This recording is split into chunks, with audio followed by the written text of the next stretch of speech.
মজুরি কমিশন বাস্তবায়ন, বকেয়া পরিশোধ সহ ৯ দফা দাবিতে দেশের রাষ্ট্রায়ত্ত সব পাটকলে চলছে দ্বিতীয় দিনের ধর্মঘট। দেশের ২৬ পাটকলে সকাল ৮টা থেকে শুরু হয়েছে পাটকল শ্রমিকদের দ্বিতীয় দিনের অবস্থান কর্মসূচি। চট্টগ্রামের মুরাদপুর অক্সিজেন সড়ক অবরোধ করে রাখে পাটকল শ্রমিকরা। সকাল ৮টা থেকে তারা সড়কে অবস্থান নেন। সে কারণে ওই সড়কে যান চলাচল বন্ধ রয়েছে। তবে ২ নম্বর গেট দিয়ে যানবাহন চলাচল করায় নেই যাত্রী ভোগান্তি। তবে ঢাকা চট্টগ্রাম মহাসড়কের সীতাকুণ্ড এলাকায় এখন পর্যন্ত অবরোধ কিংবা অন্য কোনো কর্মসূচিতে যোগ দেননি শ্রমিকরা। এদিকে খুলনায় নতুন রাস্তা মোড়ে সকাল থেকেই পাটকল শ্রমিকরা অবস্থান কর্মসূচি পালন করছে। বন্ধ রয়েছে খুলনায় রেল চলাচল। দাবি পূরণ না হওয়া পর্যন্ত কর্মসূচি চালিয়ে যাবার হুঁশিয়ারি দিয়েছেন শ্রমিকরা। এছাড়া রাজশাহীর কাটাখালী জুট মিলে সকাল ৯টা থেকে শ্রমিকরা জড়ো হয়ে বিক্ষোভ শুরু করেছে।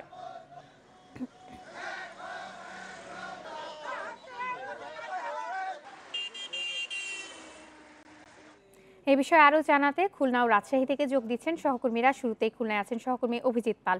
অভিজিৎ, শ্রমিকদের এই কর্মসূচির কারণে খুলনায় যান চলাচলের কি ধরনের প্রভাব পড়েছে?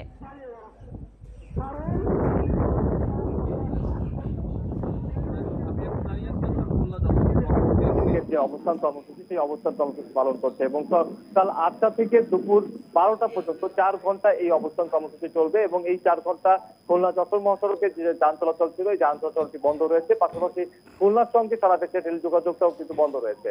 তবে রাস্তায় যাত্রী ভোগান্তিটা অনেকটাই কম হচ্ছে, কারণ হচ্ছে যে খুলনার অপর একটি রাস্তা সড়ক রয়েছে, সেই বাইপাস সড়ক ব্যবহারের কারণে আসলে রাস্তায় যাত্রীর যে ভোগান্তি সেই যাত্রী ভোগান্তিটা কমেছে। অর্থাৎ আশপাশের এলাকায় যারা মানুষ তাদের যাতায়াতের সমস্যা হলেও খুব বড় ধরনের যাত্রী ভোগান্তি কিন্তু হচ্ছে না। আরেকটি বিষয় হচ্ছে যে এই শ্রমিকরা গত মাস থেকে তারা আন্দোলন করে আসছেন। মজুরি কমিশন বাস্তবায়ন, বকেয়া মজুরি সহ ৯ দফা দাবিতে তারা মূলত এই আন্দোলন কর্মসূচি করে আসছেন এবং গত মাসে ঢাকাতে বিজিএমসির একটি বৈঠকে তাদেরকে আশ্বাস দেওয়া হয়েছিল যে ২৮শে মার্চের মধ্যে তাদের বকেয়া পরিশোধ করা হবে, পাশাপাশি মজুরি কমিশন বাস্তবায়নের জন্য তার কার্যক্রম শুরু করা হবে। কিন্তু ২৮শে মার্চের মধ্যে তাদের কার্যক্রম বা তাদের কথা না রাখার কারণে শ্রমিকরা তাদের পরবর্তী ৪ দিনের কর্মসূচি ঘোষণা করেছেন। এই ৪ দিনের কর্মসূচির মধ্যে প্রথম দিন তারা লাল পতাকা মিছিল করেছেন, গতকালকে তারা ২৪ ঘন্টা ধর্মঘট পালন করেছেন, পাশাপাশি ৪ ঘন্টা তারা সড়ক ও রেলপথ অবরোধ করেছেন এবং আজকে দ্বিতীয় দিন তারা ৭২ ঘন্টা ধর্মঘটের আজকে দ্বিতীয় দিন তারা অতিবাহিত করছেন এবং আজকে সকাল ৮টা থেকে দুপুর ১২টা পর্যন্ত এই ৪ ঘন্টা তারা রাস্তা অবরোধ করে রাখবেন এবং এখন শ্রমিক নেতারা তাদের বক্তব্য রাখছেন এবং তাদের এই বক্তব্যে তাদের বিভিন্ন বিলগুলোতে যে পরিমাণ যে কয়েক সপ্তাহের বেতন বকেয়া রয়েছে সেই বিষয়গুলোই তারা বারবার তুলে ধরেছেন।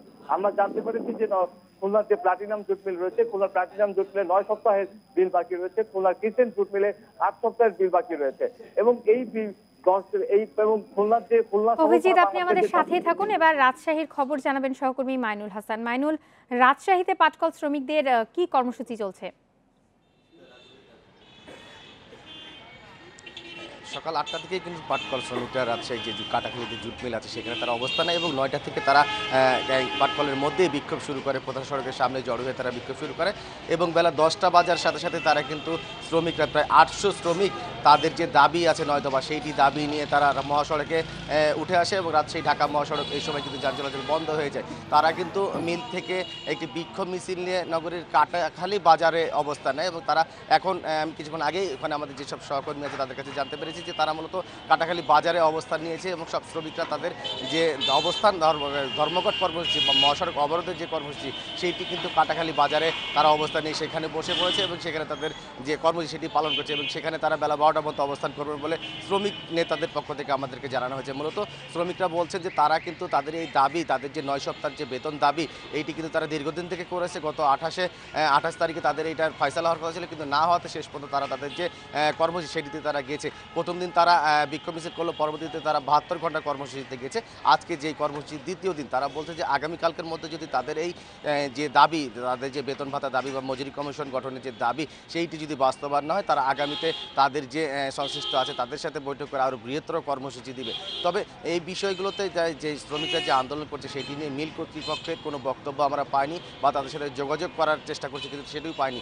তবে যে শ্রমিকরা যে রাস্তা অবরোধ করে যে বিক্ষোভ করছে এতে কিন্তু আমরা দেখেছি যে যান চলাচল বিঘ্নিত হচ্ছে। মূলত রাজশাহী নাটোর বা রাজশাহী ঢাকা মহাসড়ক এটি কিন্তু প্রচুর পরিমাণ যানবাহন চলাচল করে এবং রাজশাহীর সাথে অন্যান্য জেলার যোগাযোগের একটি অন্যতম মাধ্যম এই রাস্তাটি। কিন্তু যে যান চলাচল বন্ধ হওয়ার ফলে কিন্তু যে মাইনুল, গাড়িগুলো দুই পারে নিশ্চয়ই জমা পরবর্তী সংবাদে আপনার সাথে আমরা আবার যোগাযোগ করব। আরো জানাতে খুলনা থেকে যোগ দিচ্ছেন সহকর্মী অভিজিৎ পাল। অভিজিৎ, শ্রমিকদের এই কর্মসূচির কারণে খুলনায় যান চলাচলের কি ধরনের প্রভাব পড়েছে?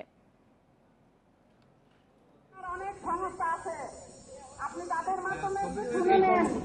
পাশাপাশি খুলনা নতুন রাস্তার মোড়ে যেহেতু শ্রমিকরা রাস্তা অবরোধ করেছে, যার কারণে খুলনা শহরের সঙ্গে দৌলতপুরের যে যোগাযোগ সেই যোগাযোগটি বন্ধ রয়েছে এবং এই যোগাযোগটি অবশ্য একটু রাস্তা ঘুরে বা খুলনা বাইপাস সড়ক দিয়ে এই যোগাযোগটি করতে হচ্ছে, যার কারণে সাধারণ যাত্রীদের একটু সময় বেশি লাগছে। তবে ভোগান্তিটা আসলে অনেকটা কমে আসছে, কারণ যেহেতু বাইপাস সড়ক দিয়ে তারা যাতায়াত করতে পারছে। আর সকাল 8টা থেকে শুরু হওয়া এই অবরোধ এখন 11:30 বাজে, আর অল্প কিছু আর 12টা পর্যন্ত চলবে বলে আমাদের এখানকার শ্রমিক নেতৃবৃন্দ তারা আমাদেরকে জানিয়েছেন। এবং 12টার পরে শ্রমিকরা তাদের মিলগুলোতে ফেরত যাবে, কিন্তু তারা মিলগুলোতে কোনো উৎপাদন কিন্তু তারা বন্ধ রাখবেন এবং আগামীকালকেও তারা এই উৎপাদন বন্ধ রাখবেন এবং সকাল 8টা থেকে বেলা 12টা পর্যন্ত 4 ঘন্টা তারা রেল এবং সড়কপথ তারা অবরোধ রাখবেন এবং তারপর তারা 7ই এপ্রিল ঢাকাতে একটি মিটিং এ বসবেন এবং সেই মিটিং থেকে তারা পরবর্তী সিদ্ধান্ত নেবেন যে তাদের দাবি দেওয়া মেনে না নেওয়া হলে তারা পরবর্তী কর্মসূচি ঘোষণা করবেন। এর আগেও কিন্তু গত মাসে শ্রমিকরা কিন্তু ধর্মঘট পালন করেছে এবং লাল পতাকা মিছিল করেছে এবং তারপরে তারা ঢাকাতে বিজিএমসির সঙ্গে একটি সভায় মিলিত হন এবং সেখানে তারা তাদের মজুরি কমিশন বাস্তবায়ন, বকেয়া বিল এবং বদলি শ্রমিকদের স্থায়ীকরণ, এই 9 দফা তাদের যে 9 দফা দাবি, এই 9 দফা দাবি কিন্তু সেখানে তারা উপস্থাপন করেন এবং সেই সময় বিজিএমসির পক্ষ থেকে তাদেরকে আশ্বাস দেওয়া হয়েছিল 28শে মার্চের মধ্যে তাদের দাবিগুলো বাস্তবায়নের জন্য কার্যকর পদক্ষেপ নেওয়া হবে।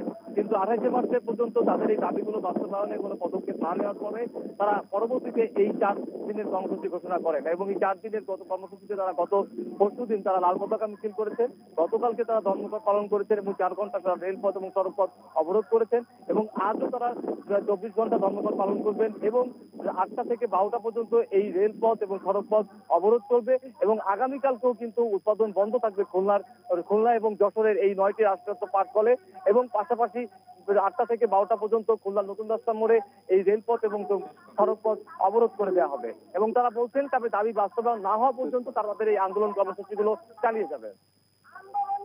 খুলনা থেকে পাটকলের দ্বিতীয় দিনের মতো চলা ধর্মঘটের খবর জানাচ্ছিলেন সহকর্মী অভিজিৎ পাল।